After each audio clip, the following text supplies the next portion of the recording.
Baik untuk pagi hari ini, karena memang ini kalau pertemuan yang lewat sinkron, artinya dengan video call, dengan sinkron kita memang baru kali ini, tapi memang sudah beberapa kali saya berikan materi yang sifatnya intro, pengenalan, baik kumpulan-kumpulan video dari berbagai sumber maupun beberapa file PowerPoint itu sudah saya sampaikan. Ya, ini karena memang kelas ini didefinisikan sebagai kelas yang online, sehingga memang tidak ada alokasi untuk untuk kelas fisik. Baik, tidak ada masalah. Baik, untuk yang pagi hari ini, kalau dari sisi file PowerPoint ya, ini materi 2 barangkali ya, yang tentang ini ada di Classroom. Filenya materi 2, tetapi mungkin di dalam di Classroom mungkin tercatat sebagai materi 3, sebagai materi 3. Kemarin saya pisah, saya split filenya. Jadi file materi 2 itu sebenarnya panjang, kemudian ini saya pisah. Nah, ini pembahasan di materi 3 ya, di PowerPoint PDF-nya. Nah, PowerPoint di 3, materi 3 itu kalau secara to the point-nya kita ngomongin tentang proses, mana proses. Ya, COVID ya. COVID-nya Anda saya anggap sudah belajar what is COVID-nya, COVID secara ringkas. Layar saya bisa dilihat ya, komponen COVID. Bisa, Pak. Oke. Nah, COVID-5 itu komponen pokoknya ada 2 hal, yakni 5 prinsip dan 7 enabler ini. Ini tidak saya slideshow, nggak apa-apa saya coba slideshow. Soalnya kalau saya slideshow menjadi begini, ini harus saya pindah. Sebentar.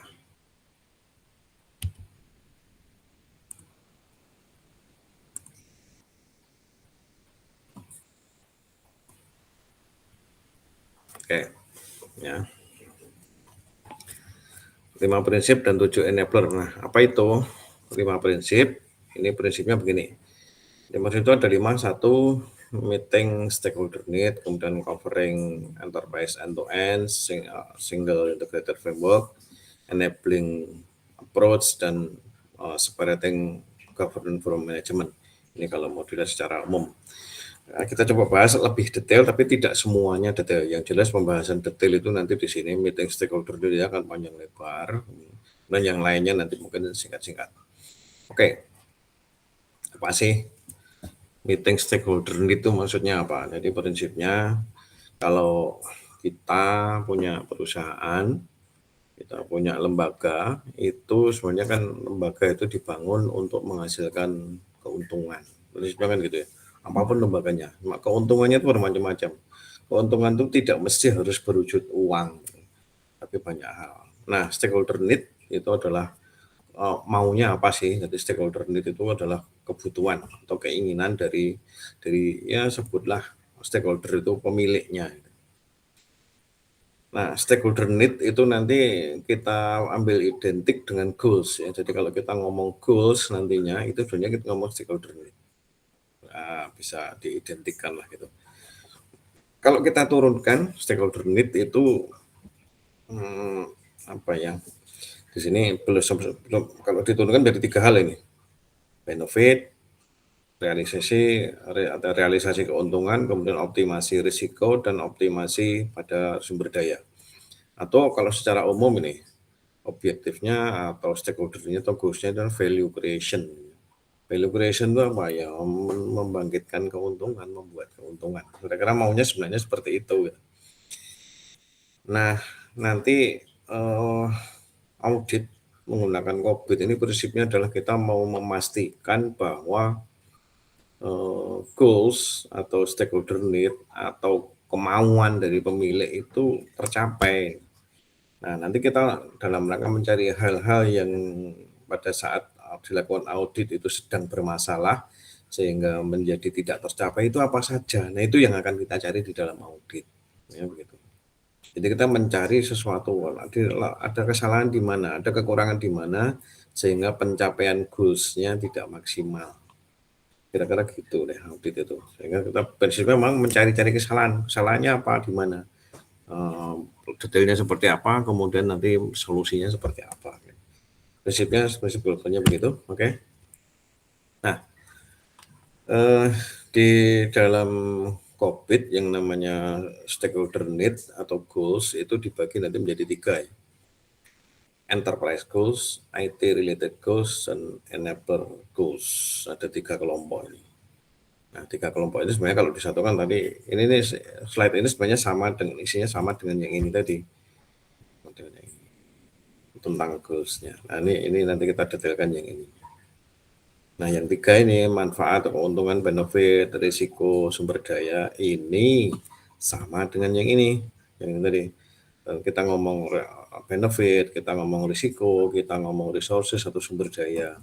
Prinsipnya adalah benefit atau keuntungan terrealisasikan, kemudian risiko-risiko itu dioptimasi, diminimalkan, sumber daya dioptimasi penggunaannya sehingga mendukung semuanya.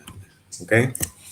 Nah, ini sama dengan ini ya. Ini kalau mau diomongin pakai bahasa Indonesia kira-kira begini.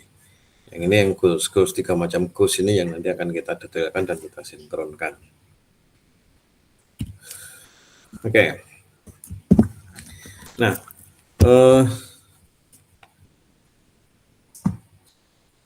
pada saat kita ngomong stakeholder need, jadi misalnya ini pada ya value creation tadi, kadang-kadang itu ada konflik of interest, konflik kepentingan, atau mungkin salah koordinasi, salah paham, salah penempatan dan sebagainya, sehingga untuk value creation ini kita perlu ini penyelarasan dari tujuan ini. Namanya disebut dengan goal cascade. Nah, goal cascade. Nanti lebih jauh kita perlu lebih detail ngomongin goal cascade ini ya.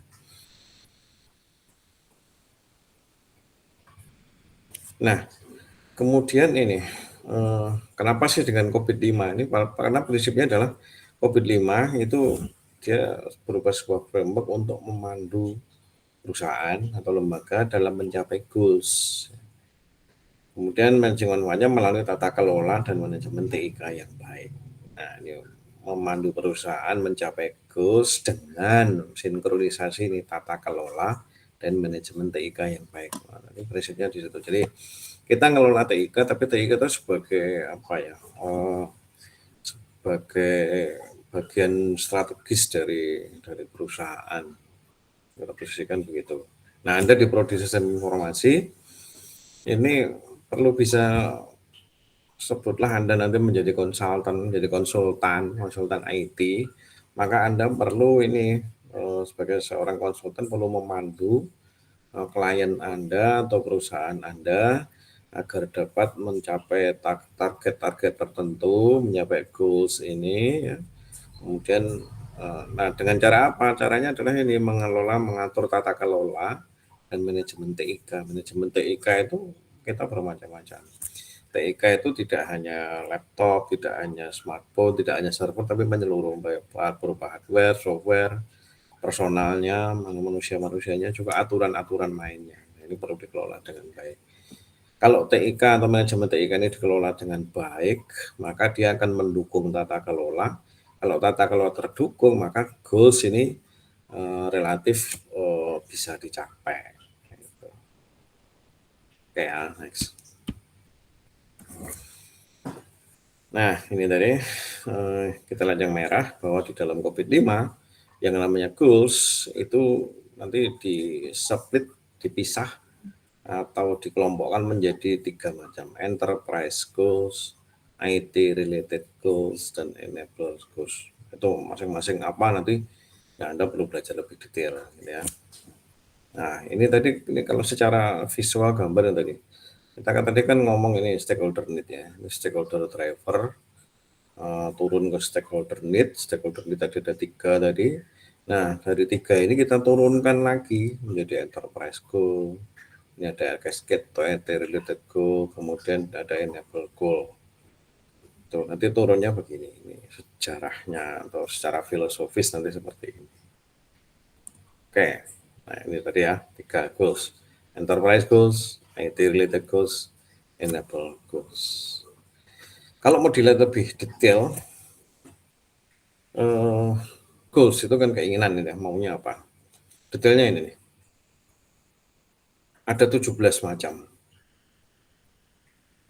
Ada 17 macam, 17 item yang akan dicapai oleh stakeholder, oleh perusahaan. Mulai dari nomor 1 dan sampai nomor 17. Nomor 1 misalnya, stakeholder value of business investment. Dia ngomongin tentang keuangan, dia ngomong investasi. Ketika ngomong investasi, mesti akan harus menghasilkan keuntungan. Kira-kira itu. Jadi, apa keuntungan stakeholder dari investasi yang sudah dilakukan? Misalnya seperti itu. Itu dalam hal nomor satunya, enterprise goals-nya, contohnya itu. Kemudian contoh yang lain kita lompat ya, saya lompat di bawah, nomor 16 misalnya. Nomor 16, skilled and motivated people. Jadi perusahaan ini pengen bahwa seluruh karyawannya, seluruh ya personal yang ada di sana itu menjadi orang-orang yang ahli, yang terampil dan penuh semangat, motivated gitu. Jadi enggak low profile, enggak kemudian apa ya, eh, kalau dalam bahasa Jawa itu ingah-ingih ya. Anda tahu ingah-ingih? Kalau yang belum tahu ingah-ingih nanti tanya temennya. Ingah-ingih itu apa? Jadi ini harus strong. Jadi orang-orang yang strong di dalam perusahaan itu semua. Ya, sama dengan Anda nanti yang sekarang ini sedang jadi mahasiswa, mungkin Anda masih apa namanya, jadi masih suka-suka rebahan gitu. Nah, generasi rebahan itu nggak bisa masuk perusahaan, nggak bisa masuk menjadi karyawan gitu ya. Anda suka-suka rebahan aja itu. Anda harus ini skilled dan motivated ini. Prinsipnya begitu. Jadi di dalam perusahaan pasti harus begini. Kalau enggak, no way Anda akan terlempar. Gitu kan, kira-kira. Nah ini maunya begitu perusahaan. Nah ini kalau kita lihat ke kanan, kolom-kolom yang kanan, ini ada nih.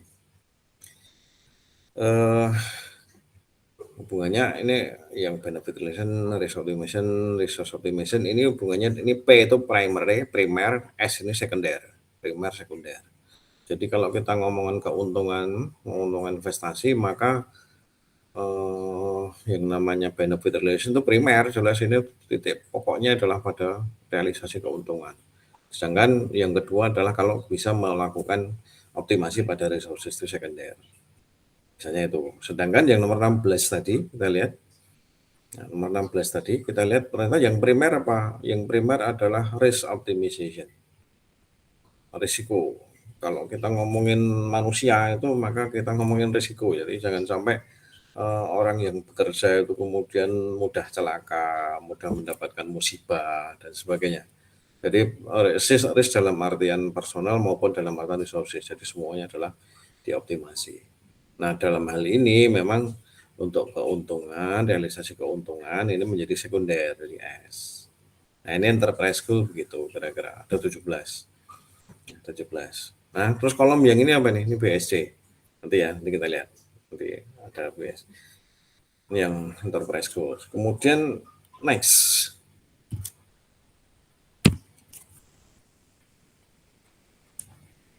Nextnya adalah IT related goals. Nah, IT related goals-nya sama, ada 17 juga. Ada 17 juga. Yang pertama misalnya alignment of IT and business strategy.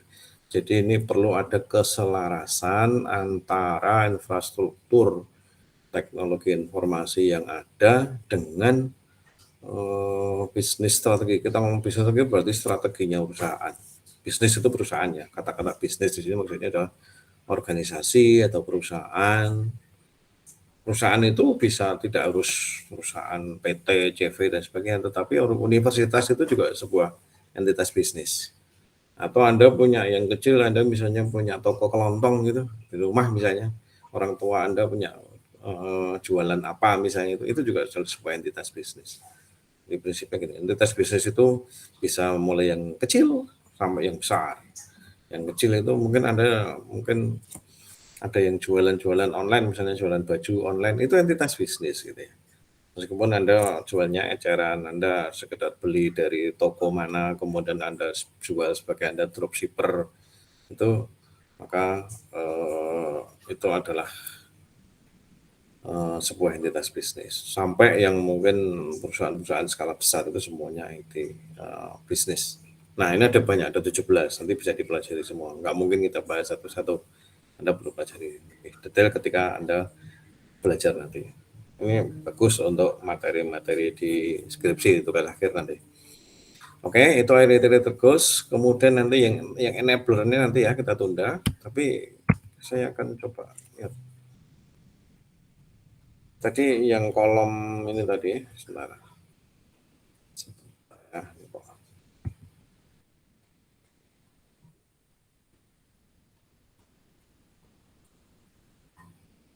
ada slide yang blank. Saya pastikan dulu. Saya delete. Oke, barusan saya edit tadi.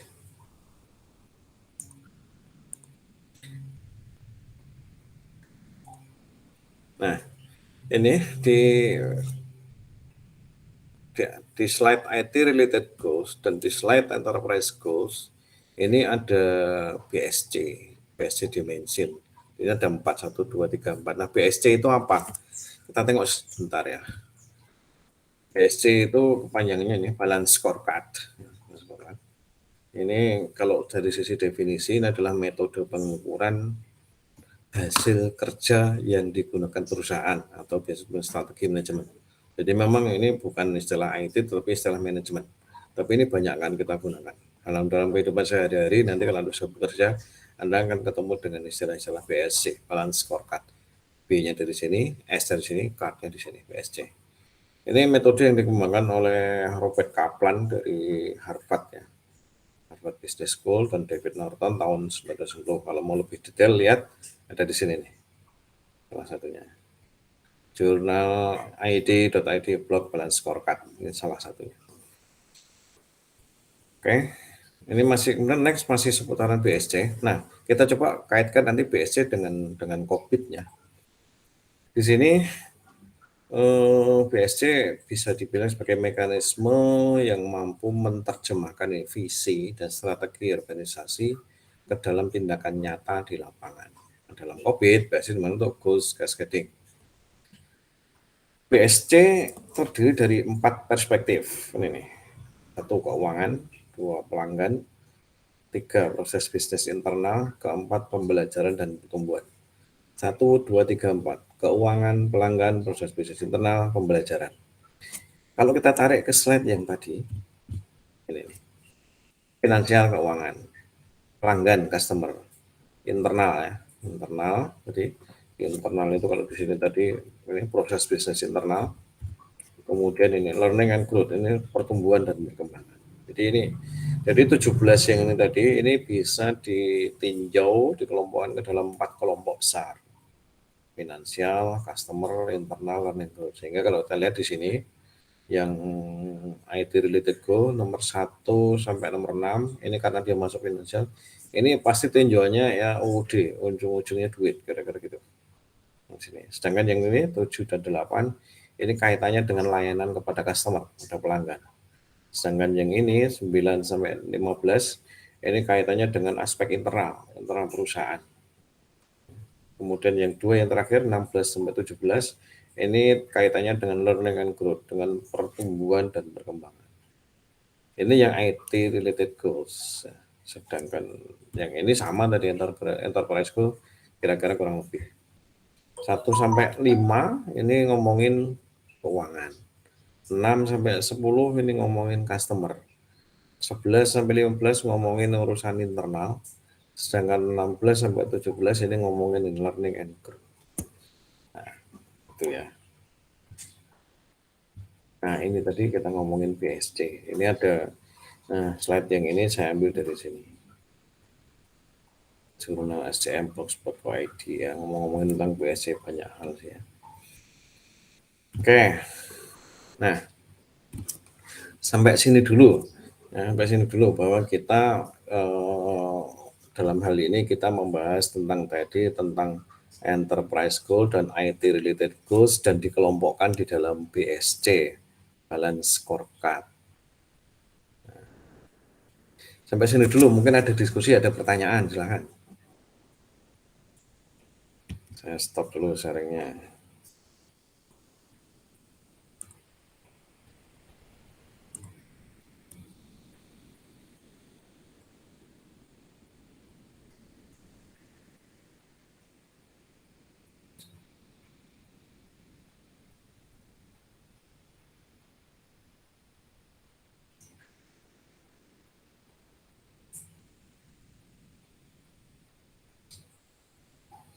Kok banyak yang left the meeting, apa ini?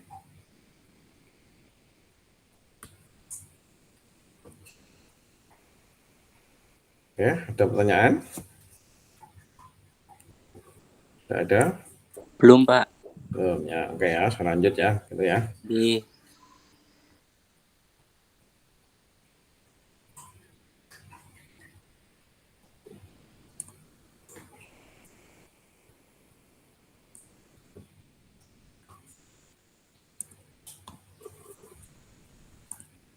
Baik, berikutnya.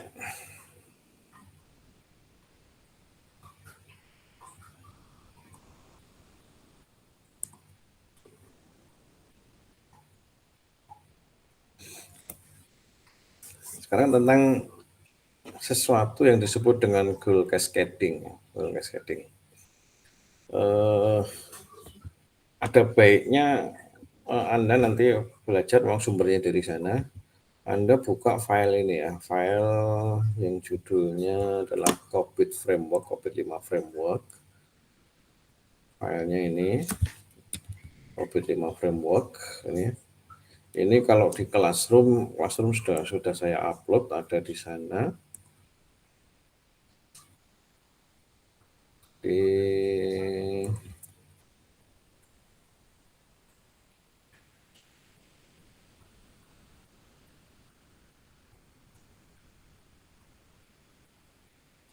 Ya. Oh, sorry, belum saya upload, belum saya taruh di situ. Oke, nanti ya.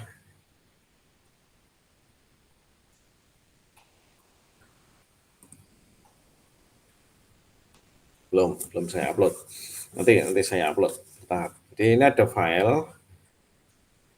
Nanti COVID-5, nama filenya COVID-5 Framework English gitu ya. Ini diterbitkan oleh ISAKA. Jadi saya pernah nanya nih apa hubungannya ISAKA dengan COVID gitu ya, di salah satu webinar saya itu. Oke. Ini ngomongin framework COVID-5. Buku dengan judul COVID-5 begini ada e-book, ada banyak ya, ada beberapa nanti ya. Setidaknya ada 3 yang akan saya share di Classroom nanti. Ini yang framework. Nah, definisi dari goals tadi itu ada di sini. Nah, saya searching.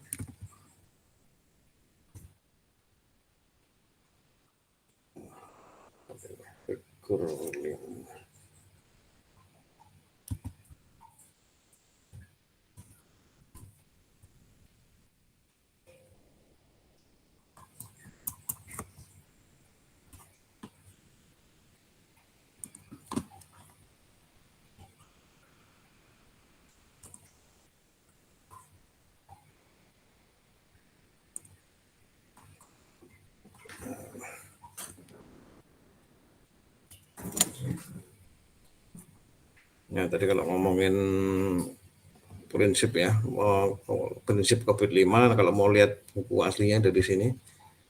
Kemudian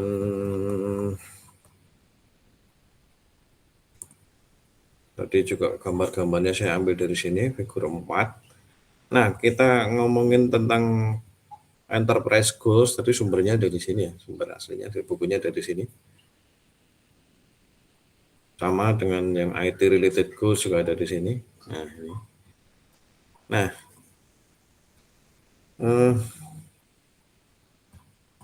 meeting stakeholder ini semuanya ada di sini. Kemudian yang di slide yang akan saya bahas tadi, kita ngomong goal cascading. Goal cascading Ini nanti bisa dilihat dari file yang tadi, COVID-5 framework tadi, chapter 2, mulai dari chapter 2, page 19, juga mappingnya dari appendix B, page 50, gitu ya. Kemudian ini yang enterprise goals ke IT related goals.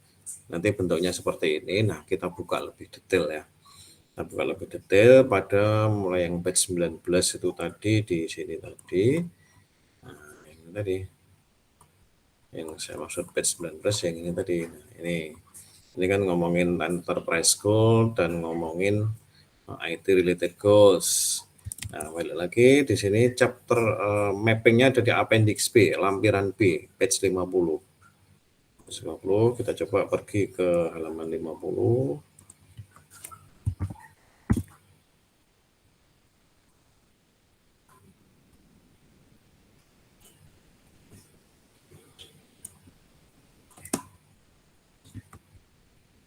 Nah, ini mapping, pemetaan. Kenapa sih kita lakukan pemetaan? Ya, ini saya balik ke PowerPoint tadi. Kenapa kita melakukan pemetaan? Dasarnya di sini. Saya sampaikan. Nah, supaya tidak terjadi konflik interest, maka diperlukan goal cascading, diperlukan pemetaan. Itu awalannya di situ. Kemudian ya ini dalam rangka untuk ini juga pemenuhan meeting stakeholder need, itu kita lakukan pemetaan. Sini ada.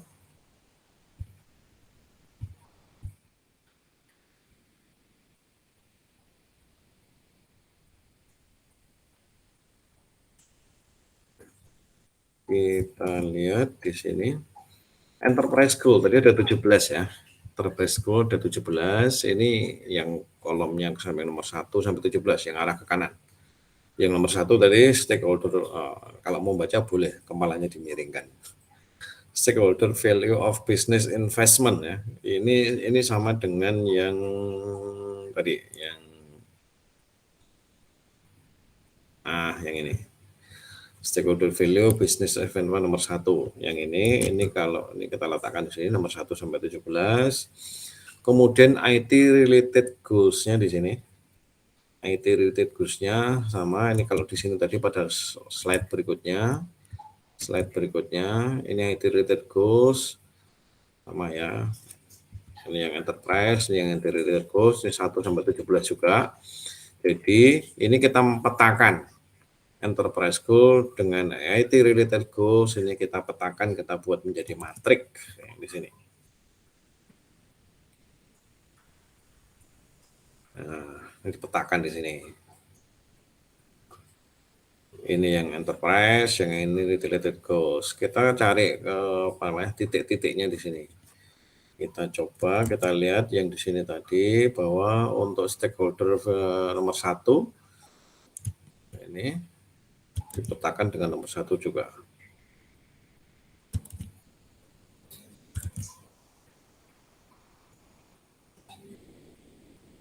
Nah, pemetaannya ini finansial, ini juga dengan, jadi ini saling ya, nomor 1 sampai 17 di sini, dan nomor 1 sampai 17 di sini, dan tetap ini BSC-nya juga tetap ditempatkan di sini, ini untuk bahan analisis begitu, bahan pertimbangan.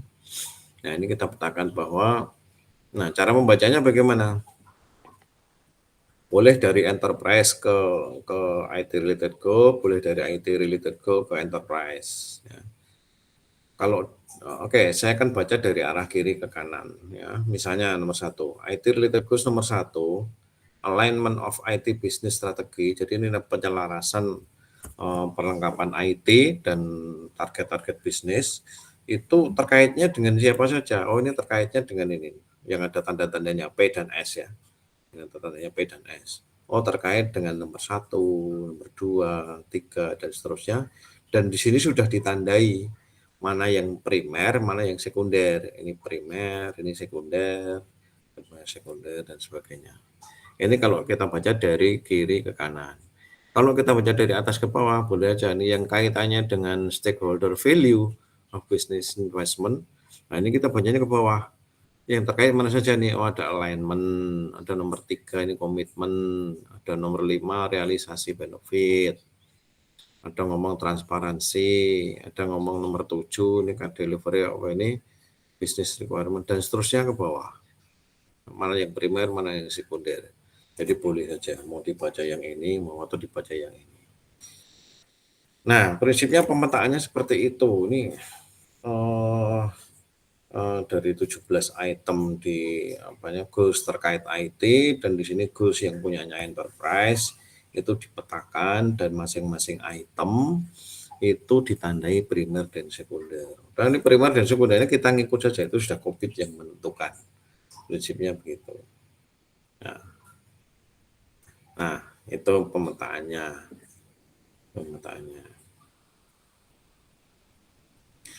Nah, kemudian nanti juga akan dipetakan lagi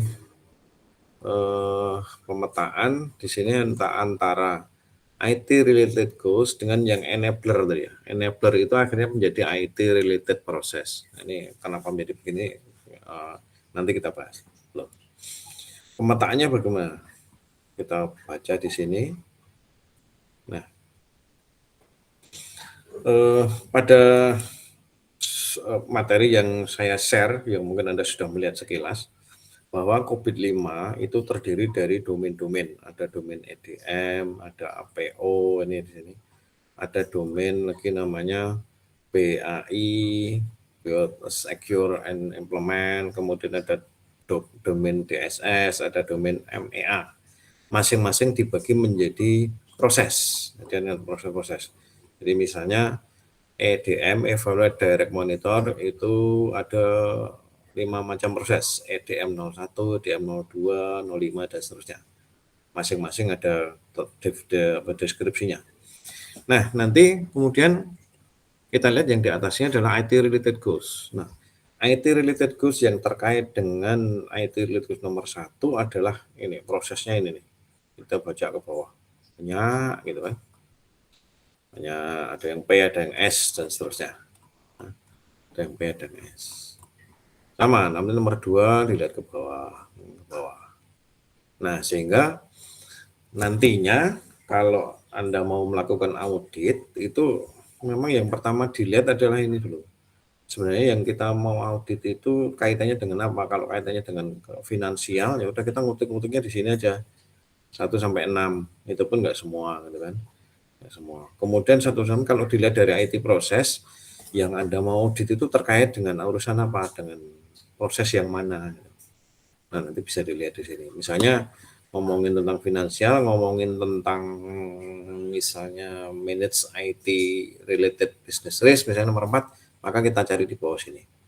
Nah, sebenarnya kita cari aja yang primer. Ya, kita cari yang primer.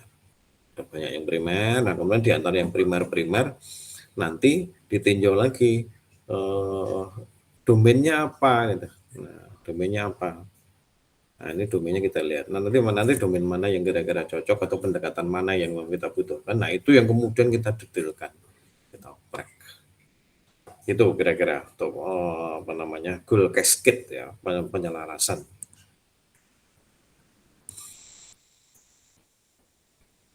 Nah, ini sama ya, ini versi lain dari apa yang sudah kita bahas. Tadi saya baca aslinya dari file COVID-nya, sedangkan ini kita sajikan dalam format lebih saya potong itu untuk dimasukkan di sini.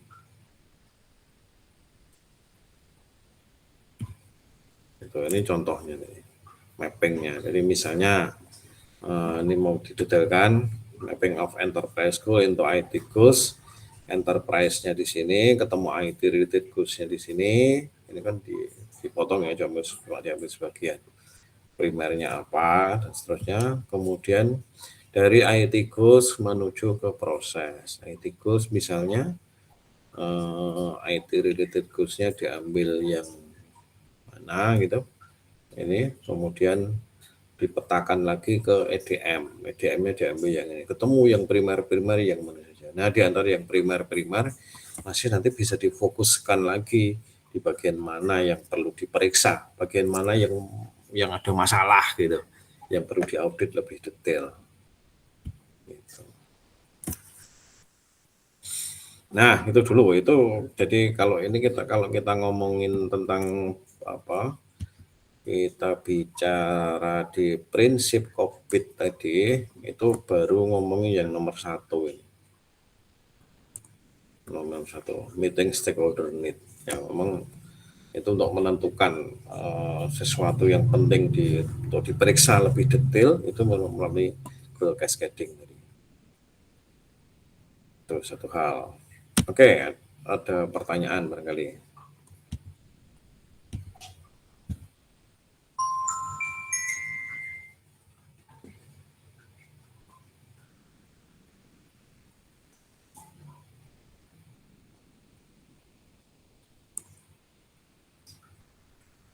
Saya stop dulu presentasinya.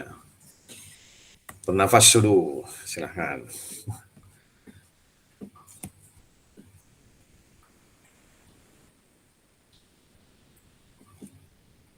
Ya, perlu cross check ini ya, banyak yang mungkin masuk kemudian gagal atau sudah masuk kemudian terlempar ya. Ini kok banyak yang left gitu. Tuh.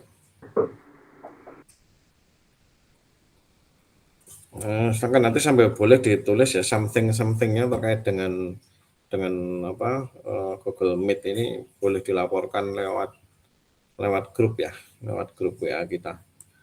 Ada progres apa, ada sesuatu apa nanti supaya bisa kita tidak lanjuti.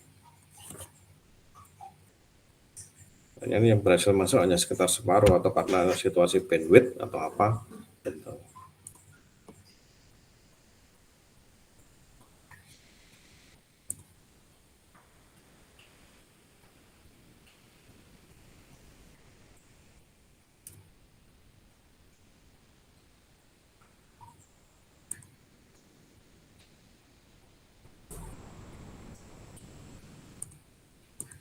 Kalau belum ada, saya lanjut ya. Sedikit.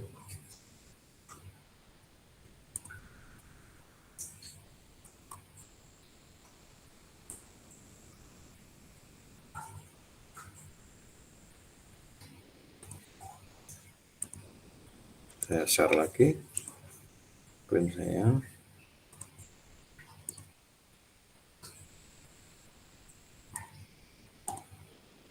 Terakhir tadi di sini.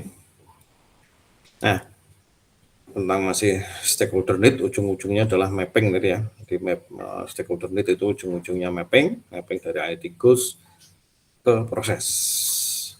Baik, next prinsip yang kedua di dalam COVID bahwa COVID itu mengcover urusan perusahaan itu end to end dari awal sampai akhir. Mulai dari tadi value creation tadi ya, tadi di atasnya sudah ada ya. Nah, ini kita ujungnya di value creation. Kemudian ada ini macam-macam di bawahnya ini sampai roles, activity, relationship-nya ada di sini. Semuanya diatur, semuanya dikelola atau semua hal bisa dikendalikan melalui COVID.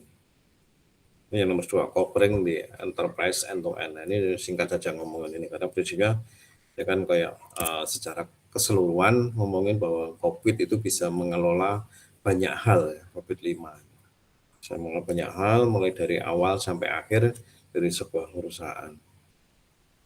Oke, yang kemudian yang ketiga, prinsip yang ketiga, kalau kita sudah ngomongin COVID sebenarnya boleh dibilang single, cukup dengan single integrated framework. Kenapa? Ini banyak ya. COVID-5 itu sebenarnya selaras dengan beberapa framework dan standar yang lain. Misalnya nanti kalau Anda belajar lebih detail, Anda ngomongin tentang enterprise itu ada framework namanya COSO, ada COSO ERM, ada ISO 9000 ini untuk manajemen kualitas proses gitu. Ada ISO 31000 ini untuk kalau nggak salah tentang manajemen risiko. Kemudian terkait dengan IT itu ada nanti macam-macam juga, ada ISO 38500, ada ITIL, ISO 27000 series, ada TOGAF, ada PMBOK, dan seterusnya. seterusnya. Nah, ini memungkinkan juga dipelajari sebagai framework ya, menjadi framework selain COVID, tetapi dengan COVID pun sebenarnya juga sudah bisa mengcover semuanya karena sangat luas. Nah, tapi karena luas itu kadang-kadang memang tidak mudah untuk belajar. Dan begini, eh, beberapa kali Anda sudah membaca share saya, slide saya, kemudian kali ini kita bisa ngomong langsung, walaupun langsungnya tatap layar gitu ya. Anda mungkin masih bingung dengan bagaimana audit, bagaimana COVID, wajar ya, nggak masalah. Jangan takut, jangan khawatir, karena memang ini sebuah ilmu yang cukup luas, COVID dan audit itu, sehingga memang perlu belajar lebih jauh, lebih detail. Tapi ini insya Allah akan sangat bermanfaat ya, pada saat nanti Anda bisa manfaatkan untuk tugas akhir, untuk skripsi, kalau untuk penyelesaian studi. Sedangkan nanti di dunia industri, maka Anda akan mempunyai knowledge atau skill yang cukup lah kaitannya dengan audit kalau Anda belajar lebih detail tentang COVID ini. Oke, kemudian ini juga holistic approach-nya, saya kira pendekatan begitu kita skip aja.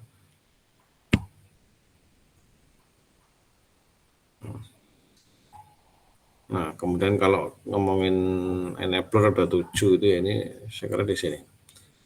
Ujungnya di sini. Holistic approach-nya itu mulai dari nomor 1 sampai nomor 7-nya ada di sini.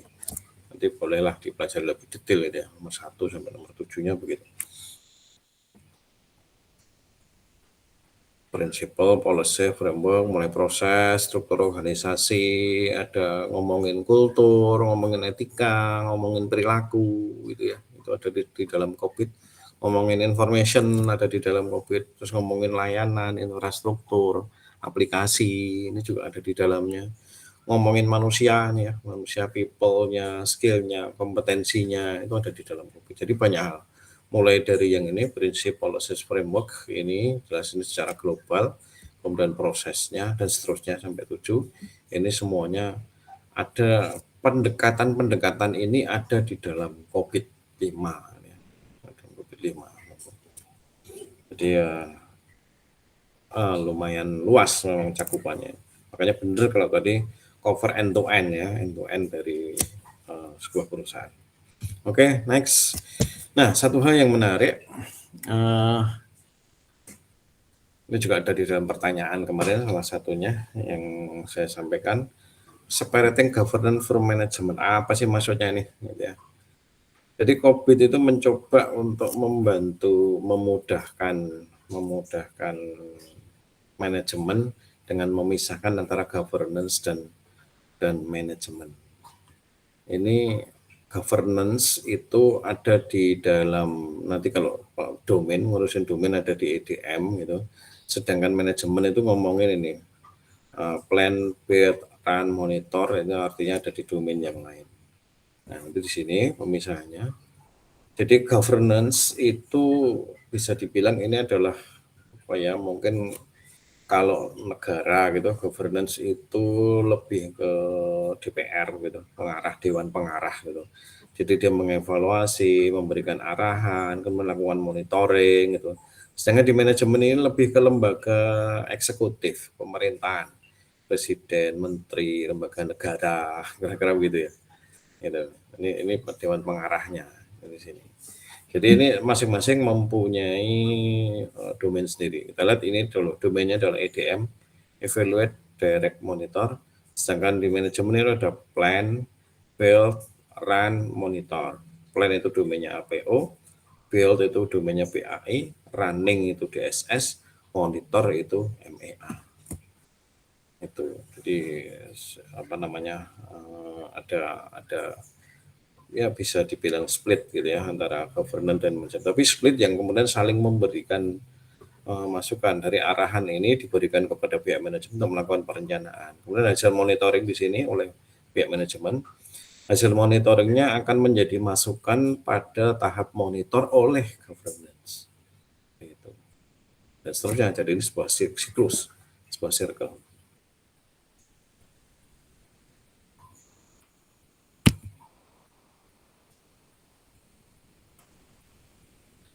Nah, ini kalau mau di summary aja nih, P5 prinsipnya adalah 5 prinsip dan 7 enabler ya, sebenarnya yang tadi itu sudah kita bahas. Ya kan mengoptimasi ini, and holistic that optimize IT investment and technology investment and use for the benefit of stakeholder. Jadi prinsipnya COVID-5 kita ambil awalnya adalah COVID-5 itu gunanya untuk ini melakukan optimasi terhadap information and technology investment. Investasi pada bidang IT. Jadi COVID-5 memandu mengoptimasi investasi IT dan digunakan untuk ini mendukung benefit dari stakeholder. Keren dong. Gitu ya. Jadi COVID-5 itu memberikan panduan. Jadi mau belanja IT itu dikendalikan melalui COVID-5. Kok misalnya layanan pelanggannya kok nggak bagus, dicek pada unsur apa namanya customer itu dicek dan seterusnya. Oke, itu. Nah, secara umum prosesnya di dalam COVID ya, nah ini ada domain-domainnya tadi ya sudah, domain EDM, kemudian APO, ada PAI, ada DSS, ada MEA di sini. Ada 1, 2, 3, 4, 5. Ada 5 macam domain. 1 digunakan oleh governance, yang 4 digunakan untuk keperluan manajemen. Gitu ya.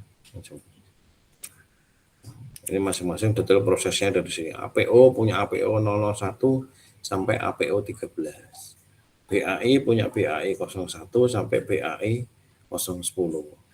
DSS ada 6. MEA ada 3. EDM ada berapa? Ada 5. Itu prosesnya. Detail-detail inilah yang disebut dengan proses. Proses EDM 01, proses EDM 02, atau di bawah proses DSS 06. Nah, ketika melakukan audit, kita lihatnya pada masing-masing proses. Kalau sekali melakukan audit, tidak mungkin kita melakukan audit pada semua proses, tapi kita lihat prosesnya adalah masing-masing kita tengok, kita ambil mana yang penting. Atau kalau di dalam sebuah skripsi, Anda cukuplah melakukan auditing itu pada 2 proses saja, itu sudah cukup. Misalnya ditinjau nanti setelah melalui proses cascading, misalnya ketemu dengan manage quality APO 011 ya, APO 11 dan juga dengan misalnya DSS-nya adalah manage continuity ya, misalnya. Nah, ini terkait dengan ini nanti ya.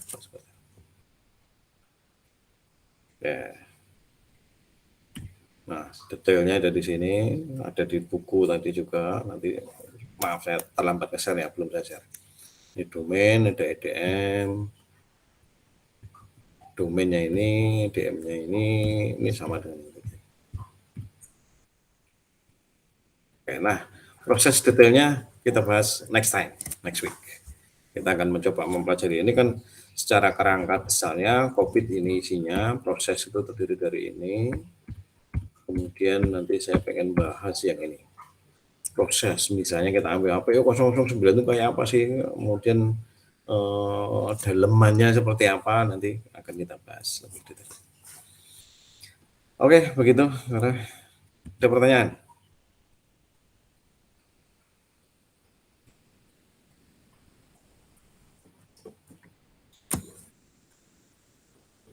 Nah, baru ketemu pertama langsung heboh tuh materinya. Ya, tapi karena sudah mengalami beberapa materi-materi yang sifatnya introduction yang saya berikan secara asinkron, ada file dikirim, ada ini dan sebagainya. Nah, berikutnya yang bicara proses akan kita bahas minggu depan, dan untuk kali ini saya kira kita cukupkan sekian kalau ada pertanyaan. Oke, ada pertanyaan? Baik, saya anggap nggak ada. Baik, kalau nggak ada, kita akhiri untuk kuliah pada pagi hari ini dengan bersama membaca hamdalah. Alhamdulillahirrahmanirrahim. Alhamdulillahirrahmanirrahim. Alhamdulillahirrahmanirrahim.